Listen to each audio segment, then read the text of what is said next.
आदाब, JKS news के उर्दू खबरनामे में आपका खैर मकदम। आपके साथ आलम खान हकला। खबरों पर आगे बढ़ने से कबल आइए नजर डालते हैं इस वक्त की हेडलाइंस पर। तमाम इंतखाबात को यकजा तौर पर कराने के लिए तश्कील दी गई कमेटी ने सदर जमहूरिया को पेश की वन नेशन वन इलेक्शन की रिपोर्ट।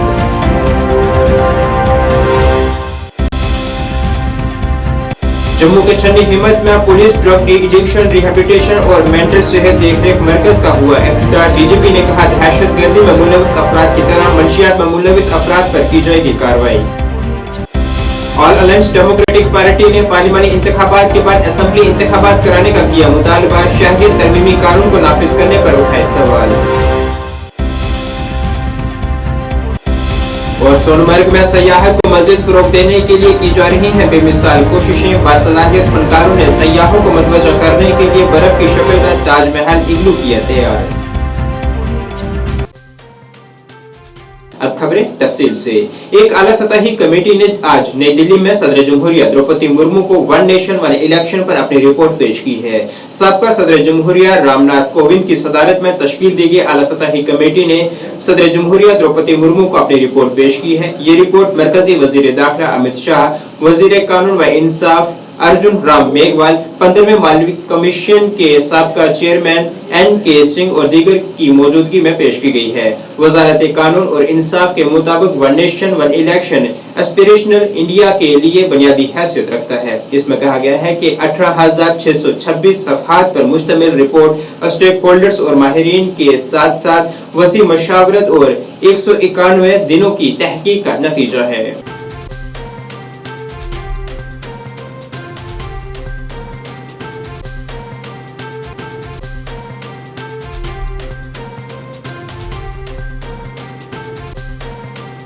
जम्मू के छन्नी हिम्मत इलाके में आज मंशियात से छुटकारा हासिल करने police drug de addiction rehabilitation और मेंटल सेहत देखरेख मरकज वजूद में आया है, जिसका इफ्तिताह जम्मू कश्मीर पुलिस के सरबराह RR सवेन ने किया है। इस दौरान उनके हमरा पुलिस के आला ऑफिसरान के साथ साथ सिविल इंतजामिया के ऑफिसरान भी मौजूद रहे। इस मौके पर डीजीपी ने ज़राए अबलाग से बात करते हुए कहा है कि जिस तरह से दहशतगर्दी से जुड़े माहौल पर कार्रवाई की जा रही है, इसी तरह से मंशियात में किसी भी तरह के मुलविस अफराद पर भी कार्रवाई की जाएगी। उन्होंने कहा है कि जम्मू कश्मीर में दहशतगर्दी की सबसे बड़ी ललकार पड़ोसी मुल्क से है।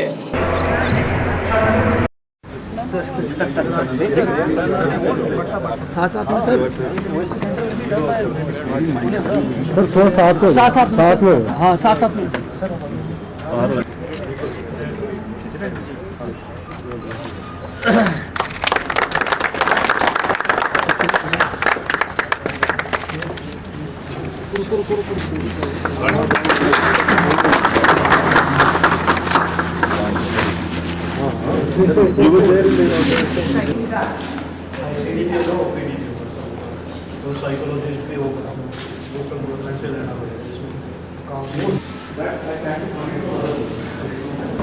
हमारा पूरा आ जाएगा सर, ये तो पूरा चल रहा है ना ड्रग एडिक्शन सेक्टर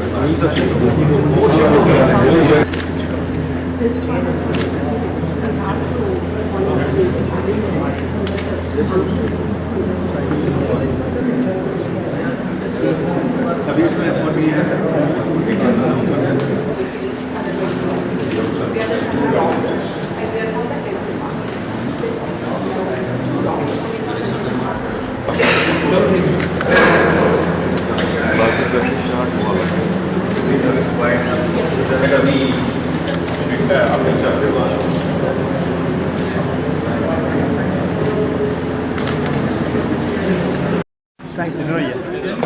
थोड़ा साइड दे दो भाई।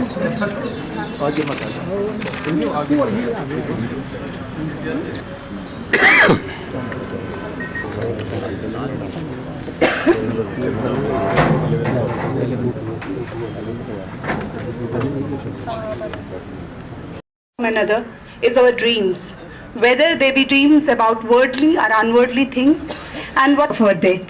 But within this realm of choicelessness, we do choose how we live. And we are here to help and guide the youth. Things beyond individuals to encompass the entirety of families, communities, and ultimately working in charge of drug addiction center in Jammu extend a sincere welcome to all of you. Municipal Corporation, Jammu. सवाल ये था कि आज ये जो drug de addiction centre की inauguration हुई या इसकी आगाज़ हुआ, तो उसको लेकर वो पूछ रहे हैं कि ड्रग एडिक्शन की साइज, स्केल और ग्रेविटी क्या है। अभी थोड़ी देर पहले जैसे मैंने कहा, और एक इम्प्रेशन है कि पंजाब के बाद जैसे जम्मू कश्मीर में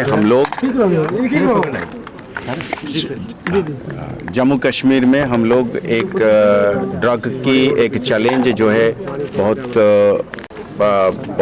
एक बड़ा चैलेंज के तौर पे फेस कर रहे हैं, उभर के आ रहा है। मेरे ख्याल में इसका रीज़न ये है, this challenge is really there and it is really a major challenge. उसका वजह यह है कि इससे पहले हमारे पास जो चरस बेस्ड था, कैनबिस की जो थी, वो एक डोमेस्टिक होम ग्रोन चैलेंज थी और उसकी कॉन्सिक्वेंसेस सब लोगों को पता है, वो लिमिटेड थी। अब जब ये हार्ड ड्रग्स की तरफ चला गया, जिसमें हम हेरोइन और ब्राउन शुगर की बात करते हैं, इसका चैलेंज इसलिए आ रहा है कि ये पार से आ रहा है। इस चैलेंज का सबसे बड़ा ग्रेविटी या सबसे बड़ा अहम बात है, अब सुनिए, वो इसलिए है क्योंकि पाकिस्तान से हम एक बॉर्डर स्टेट है, हमारा ये इंटरनेशनल बॉर्डर और एलओसी है, और ये इसकी ओरिजिन वहाँ है। ये प्रॉब्लम कर्नाटका में या और जगह पे नहीं रहेगी या तेलंगाना में, ये जे&के में इसलिए है क्योंकि वी हैव बॉर्डर, और ये ज़्यादातर हम वेस्ट में हैं, और इसीलिए पाकिस्तान के बॉर्डर होने के नाते entire challenge comes from the across the border as far as the heroin is. All alliance democratic party के सदर राकिब उल रशीद ने शहरियत तरमीमी कानून की मजम्मत करते हुए कहा है कि भारत में कोई भी लंबे अरसे के लिए वीजा हासिल कर यहाँ रुक सकता है, तो ऐसी हालत में इस कानून को मुतारिफ करवाने का कोई जवाब नहीं है। इस दौरान उन्होंने चीफ इलेक्शन कमिश्नर के इस बयान का खैरमकदम किया है, जिसमें उन्होंने कहा था कि हम एक साथ इंतखाबात में हिस्सा लेंगे। हालांकि राकिब उल रशीद ने कहा है कि पहले पार्लिमानी और फिर असेंबली इंतखाबात करवाए जाने चाहिए। महीने पहले मैं ऑलरेडी बोल चुका हूं कि ये पार्लियामेंट इलेक्शन अनाउंस होने से पहले या पार्लियामेंट इलेक्शन कंडक्ट करने से पहले ये सीडब्ल्यूए को यहां पे लागू कर देंगे। सीएए में सिर्फ एक ही प्रॉब्लम है, ऑलरेडी हमारे कॉन्स्टिट्यूशन में लिखा गया हुआ है कि कोई भी हमारे भारत में लॉन्ग टर्म वीजा लेकर आ सकता है और उसके बाद वो यहाँ की वो सिटीजनशिप भी ले सकता है। तो सीएए को लाने की जरूरत क्या थी? अब अगर सीएए को लाया गया तो इसको एंटी मुस्लिम बना के क्यों लाया गया? सिर्फ हिंदूज आकर यहाँ पर उनको यहाँ पर ये सीएए मतलब सिटीजन यहाँ की ये मिलेगी, सिटीजनशिप मिल जाएगी, मुस्लिम उसको क्यों नहीं? देखिए, इलेक्शंस तो कब से कह रहे हैं, इलेक्शन कमीशन कब से कह रहा है, लेकिन अभी तक इलेक्शंस नहीं हो रहे। अब अगर कंडीशन की बात देखिए तो 96 से तो अच्छे कंडीशंस है अभी, तो इलेक्शन करवाना कोई बड़ा मसले की बात नहीं है, क्योंकि 96 में जो हालात है उससे अभी के हालात बहुत ही अच्छे हैं। नहीं, पहले पार्लियामेंट इलेक्शन हो जाए तो उसके बाद असेंबली इलेक्शन होने चाहिए। सोनमर्ग में सयाहत को मजीद फरोग देने की कोशिश में 3 बासलाहियत कश्मीरी फनकारों ने एक शानदार बर्फ की शक्ल का ताजमहल इग्लू तैयार किया है। महकमा सयाहत, सोनमर्ग डेवलपमेंट अथॉरिटी और गांधरबल जिला इंतजामिया के इश्तराक से इस शानदार बर्फीले मुजस्मे की तख्लीक हुई है, जिसका मकसद खूबसूरत सोनमर्ग वादी की तरफ ज्यादा से ज्यादा सयाहों को रागिब करना है। इस प्रोजेक्ट में शामिल फनकारों में से एक जुबैर अहमद ने बर्फ की शक्ल वाले ताजमहल इग्लू की इनफरादियात को उजागर करते हुए कहा है कि यह दुनिया का पहला ऐसा मुजस्मा है, यहाँ देखने वाले दर हकीकत अंदर भी बैठ सकते हैं। उन्होंने इसकी मुसलियत की खसूसियात पर जोर दिया है, जो कि सर्द दर्जे हरारत के बावजूद सयाहों के लिए एक आरामदेह तजर्बे को यकीनी बनाता है।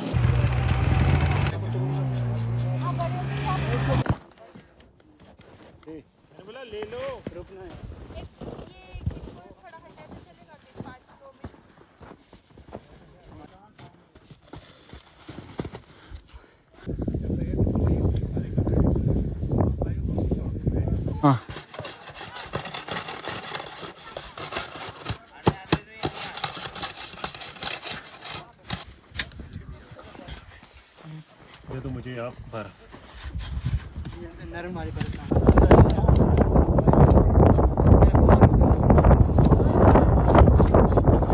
एक्चुअली एक कलेक्टिवली इनिशिएटिव था अलॉन्ग विद हमारे स्टेक होल्डर्स में, प्राइमरी होटल एसोसिएशन सोनमर्ग है, हमारे एडवेंचर एसोसिएशन है। और जब हमारी ड्यूरिंग इनिशियल स्टेज पे जब था, even last week of December की बात करें तो कुछ एक्चुअली एक्टिविटीज़ का हमने कोलेक्टिवली एक डिसाइड किया था कि हमें करना क्या है। उसमें हमारे डिफरेंट एक्चुअली एक्टिविटीज़ थी, क्योंकि ये जो सोनमर्ग है ये पहले फर्स्ट टाइम ओपन रहा है, तो उसमें हमारा था पहले हमने 31 में एक इवेंट किया। उसके बाद हमारा आइस स्केटिंग का था प्रोग्राम जो 12 डेज़ का था। उसमें लोकल बच्चे यहाँ के थे, उनको हमने आइस स्केटिंग सिखाई। और उसके बाद हमारा जो स्नो हॉर्स कॉट था वो एक्चुअली एग्जीक्यूट किया हमने। उसके बाद ये this is the final actually promotional stunt जो हमारे पास था, क्योंकि ताजमहल जब हमने कलेक्टिव इनसे बात की अपने आर्टिस्ट से, तो उनका यही कहना था कि नहीं, ताजमहल बहुत ही एक highest level of promotional stunt है और इसको हम लोग करेंगे। और उसी के अकॉर्डिंगली हमने इसको एग्जीक्यूट किया विद द हेल्प ऑफ हमारे जो होटल एसोसिएशन है, हमारे जो एडवेंचर एसोसिएशन है। और क्योंकि ये लोग जो हमारे आर्टिस्ट हैं प्राइमरली ये डिफरेंट काम इंसुलेशन का काम करते हैं, और ये इनका शौक है एक्चुअली जो आर्ट स्नो बेस्ड एक्टिविटीज को प्रमोट करना। तो शिवसेना हिंदुस्तान आइंदा लोकसभा इंतखाबात में जम्मू और उधमपुर, कठुआ, डोडा पार्लिमानी नशिस्तों पर अपने उम्मीदवार चुनावी मैदान में उतारेगी। इसके मुतालिक जानकारी जम्मू में आज एक प्रेस कॉन्फ्रेंस में शिवसेना हिंदुस्तान के कौमी सदर पवन कुमार गुप्ता ने दी है। उन्होंने कहा है कि इसके मुतालिक उम्मीदवारों के नामों का ऐलान जल्द किया जाएगा। उन्होंने जानकारी दी है कि शिवसेना हिंदुस्तान दीगर रियासतों में भी अपने उम्मीदवार पार्लिमानी इंतखाबात में उतारेगी। कार्यकारिणी की वरिष्ठ नेताओं की बैठक हुई, जिसमें पार्टी के राष्ट्रीय महामंत्री श्री कृष्ण शर्मा, मैं राष्ट्रीय अध्यक्ष पवन गुप्ता, राष्ट्रीय सलाहकार श्री हेमराज गोयल जी और पार्टी की जम्मू कश्मीर प्रदेश इकाई के अध्यक्ष पंडित राजेश केसरी जी और शिवसेना हिंदुस्तान युवा इकाई प्रदेश जम्मू कश्मीर के प्रदेश अध्यक्ष श्री गणेश चौधरी जी, उनके तमाम जम्मू कश्मीर प्रदेश के वरिष्ठ नेता कल और आज की बैठक में सभी लोग शामिल थे। जैसे आप जानते हो कि देश में 2024 लोकसभा के चुनाव आ रहे हैं। पार्टी अपने प्रभाव वाले 10 राज्यों में चुनाव लड़ने की तैयारी कर रही है, जिसमें मैंने पंजाब, चंडीगढ़, हिमाचल और वेस्ट बंगाल, राजस्थान, दिल्ली, मध्य प्रदेश सहित हमने कई राज्यों का दौरा किया है। कुछ राज्यों की कार्यकारिणी ने हमें प्रस्ताव भेजे हैं और सबसे ज़रूरी बात है कि वेस्ट बंगाल जो हमारे प्रदेश पंजाब से बहुत दूरी पे पड़ता है, वहाँ की शिवसेना शिंदे ग्रुप के सभी प्रदेश यूनिट भी हमारे साथ आ गई है और हम सब लोग अपने प्रभाव वाले 10 राज्यों में चुनाव लड़ने जा रहे हैं, जिस सिलसिले में कल हम लोग जम्मू कश्मीर में जम्मू आए और हमारी जो प्रदेश इकाई है उसके सभी वरिष्ठ नेताओं की रात भी बैठक हुई और आज भी सुबह 11 बजे से लेकर के 12 बजे तक, 12 सवा 12 तक बैठक चली। पार्टी ने फैसला किया है कि स्पेशली जम्मू में 2 सीटों पे, खासकर जम्मू और उधमपुर लोकसभा सीट पे शिवसेना हिंदुस्तान अपने 2 उम्मीदवार डायरेक्टली चुनाव मैदान में उतारेगी। समाजी बहबूद महकमा Poonch national social assistant program के तहत बुजुर्ग अफराद, बेवाओं और माजूर अफराद को पेंशन की सहूलत फराहम कर रहा है। महकमे ने जानकारी दी है कि 170 दरख्वास्तें तहसील मंडी जबकि 500 दरख्वास्तें तहसील सुरनकोट से ली जानी है। महकमे ने आवाम से अपील की है कि वो BPL जुमरे के वो अफराद जिनकी उम्र 60 बरस से जायद है, 18 बरस से 59 बरस के माजूर अफराद और 40 से 59 बरस की बेवा औरतें इस स्कीम के लिए अपनी दरख्वास्तें जमा करवा सकती हैं, जिन्हें माहाना 1000 रुपए पेंशन दी जाएगी। महकमा सोशल वेलफेयर की जानिब से जो पेंशन दी जा रही है, जिसे सेंट्रली स्पॉन्सर स्कीम NSCP कहते हैं, उसी स्कीम के तहत हमारे 3 कंपोनेंट हैं: national old age pension scheme, national widow pension scheme, national disability pension scheme. इन तीनों कंपोनेंट्स में हमारे कुछ विजिट केस हुए थे, जिसके मुतालिक हमने कुछ लोग एक्सपायर्ड हो गए और कुछ ऐसे लोग हैं जो हमारी इस क्राइटेरिया से बाहर हो गए हैं, उनके बच्चे मुलाजम लग गए हैं। तो इसमें हमारे 170 केसेस जो हैं वो तहसील मंडी के हैं और 500 केसेस जो हैं वो तहसील सुरनकोट के हैं। मेरी उन लोगों से गुजारिश है कि जिनके कार्ड जो है वो बीपीएल के जुमरे में आते हैं, बिलो पॉवर्टी लाइन, वो बीपीएल वाले लोग इस पेंशन के लिए अप्लाई कर सकते हैं। 170 का गैप मेरे पास यहाँ पर मंडी में है और 500 का सुरनकोट में है। तो मैं आपके माध्यम से लोगों से गुजारिश करूंगा कि जितने भी लोग इस तरह के एलिजिबल हैं जिनके पास बीपीएल कार्ड है, इसमें इतना बड़ा फॉर्म फिलअप करने के लिए कुछ जो है वो मामला नहीं है, क्योंकि फॉर्म आपको ऑफलाइन ही फिलअप करना है। इसमें सबसे पहले बीपीएल कार्ड का होना जरूरी है। जैसे मैं नेशनल ओल्ड एज पेंशन की बात करूं तो उसमें 60 साल से लेकर ऑनवर्ड जितनी भी उम्र है बंदे की, लेडीज या जेंटलमैन दोनों की उम्र होनी चाहिए 60 साल।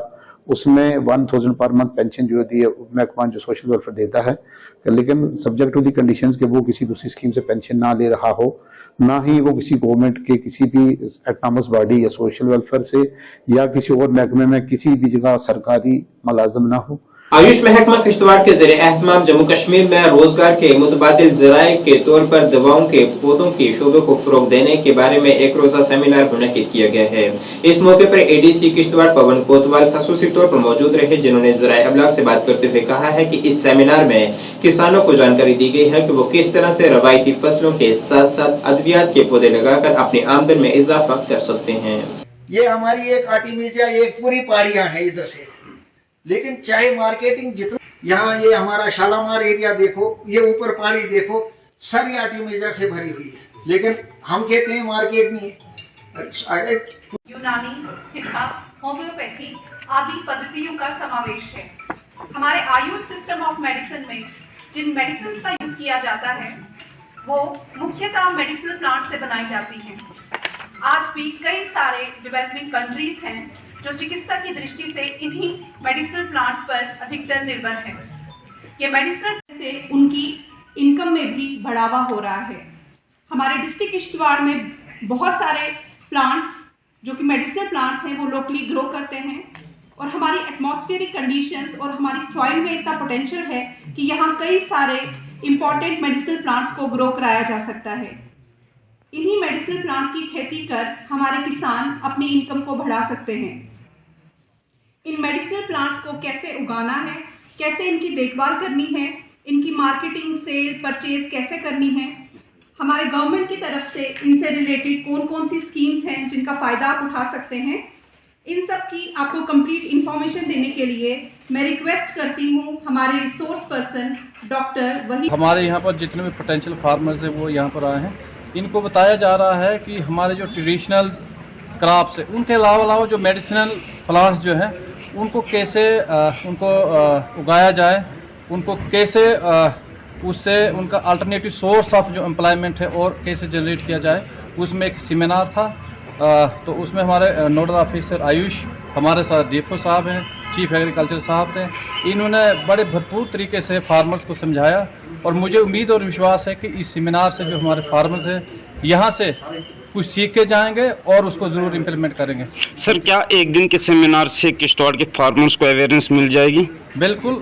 देखिए, अभी यहाँ पर ये हमने यहाँ पर इंटरेक्शन भी की फार्मर्स से, और आगे ये जो प्रोग्राम होने जा रहा है हमने फार्मर से भी ये रिक्वेस्ट की है और यहाँ पर जो रिसोर्स पर्सन इनसे भी रिक्वेस्ट की है कि पूरे तरीके से फार्मर को समझाया जाए, और ये जो सेमिनार है इसका ये भरपूर फ़ायदा उठाएं और इसको इम्प्लीमेंटेशन भी करना है। मुझे उम्मीद और विश्वास है कि यहाँ के जो पोटेंशियल फार्मर्स हैं ये बहुत ही यहाँ पर मैंने देखा इनको बड़ा ही नॉलेज है अपने एग्रीकल्चर के बारे में, और इसके साथ साथ ये जो सेमिनार है इसमें से कुछ सीख के मुझे उम्मीद है कि यहाँ पर ये चीज़ें इम्प्लीमेंट होंगी। सर, जो फार्मर्स आज इस प्रोग्राम में नहीं आए तो उनके लिए क्या मैसेज देना चाहेंगे आप? उनके लिए यही मैसेज है, यहाँ के जो फार्मर यहाँ पर जो आए हैं ये ज़रूर उनको भी ये अवेयरनेस देंगे, और ये मीडिया वालों से भी ये रिक्वेस्ट है कि इसको पूरे किश्तवाड़ में पूरे तरीके से आपने ये अवेयरनेस करनी है कि ये मेडिसिन जो प्लांट्स हैं इनके बारे में जो आज ये सेमिनार हुआ इसके बारे में आपने अवेयरनेस देनी है कि इसका कैसे हमने यहाँ पर इसका भरपूर फायदा। जिला जम्मू के पानामा चौक इलाके में आज ऑटो रिक्शा और स्कूटी के दरमियान पेश आए एक हादसे में एक फर्द जख्मी हुआ है, जिसे फौरी तौर जीएमसी जम्मू मुंतकिल किया गया है। इस हादसे में स्कूटी को भी काफी नुकसान पहुंचा है। पुलिस ने भी इस सिलसिले में एक मामला दर्ज कर लिया है।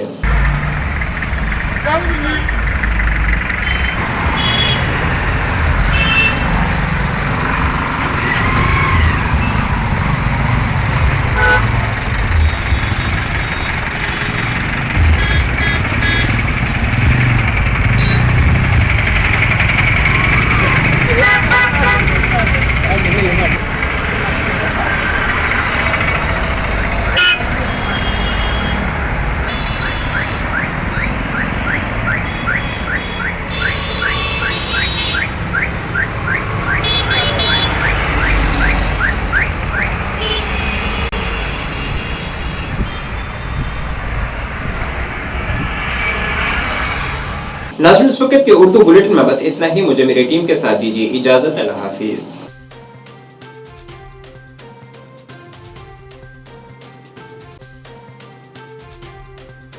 मैं यहाँ पर स्पष्ट करना चाहता हूँ अध्यक्ष महोदय, बहुत सारे लोग इस क्वेश्चन को भी क्रिएट करने का कोशिश करते हैं, इसमें आशंका व्यक्त करते हैं। जो वहाँ पर ऑलरेडी हमारे गुजर बकरवाल गद्दी समुदाय के लोग हैं, मैं इस आशंका को स्पष्ट करना चाहता हूँ कि उन्हें शिक्षा में, नौकरी में उसके आरक्षण के साथ कोई छेड़छाड़ नहीं होगा, बल्कि इन सारे जो अभी हम जिनको सम्मिलित कर रहे हैं न्याय देने के लिए, उनके लिए भी व्यवस्था होगी और जो व्यवस्था है वो व्यवस्था बरकरार रहेगी।